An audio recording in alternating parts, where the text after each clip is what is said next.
Sir అనేవాడు ఎప్పుడు light is the biggest thing. In fact photography అంటే ఫోటో అంటే లైట్, గ్రఫీ అంటే రాయడం. Writing with the light is photography. Meaning of the photography is writing with the light. Without light there is no photography. నీవు light తోని క్రాంతితోని ఫోటోగ్రఫీని రాస్తున్నావు. So light అంత ఇంపార్టెన్స్.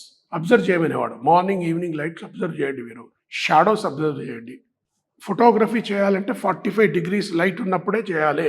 అందుకే 9:30, 10 తర్వాత ఫోటోగ్రఫీ చేయనిచ్చేవాడు కాదు. మళ్ళీ ఈవినింగే ఎప్పుడైతే లైట్ 45 degrees వస్తుందో. ఏంటి 45 degrees ఉన్న గొప్పతనం ఏంది? 45 degrees ఉన్నప్పుడు నీ ముఖం మీద నీ లైట్ పడ్డప్పుడు ఇగో ఇది ఇట్లా ట్రయాంగిల్ ఏర్పడుతుంది. అంటే డెప్త్ క్రియేట్ అవుతుంది, ఫేస్ మీద డెప్త్ క్రియేట్ అవుతుంది. ఇట్లా వేసిన లైట్ ఫ్లాట్ ఉంటుంది. మీరు పాస్పోర్ట్ సైజ్ ఫ్లాట్ ఉంటుంది, 2 లైట్లు సమానంగా పెడితే ఫ్లాట్ ఉంటుంది. ఈడ డెప్త్ క్రియేట్ కాదు, ఈడికి లైట్ దిక్కేలి డెప్త్ క్రియేట్. సో ఆ 45 degrees ఉన్నది అది. అంటే ఫోటోగ్రఫీది పేపర్ ఏంది?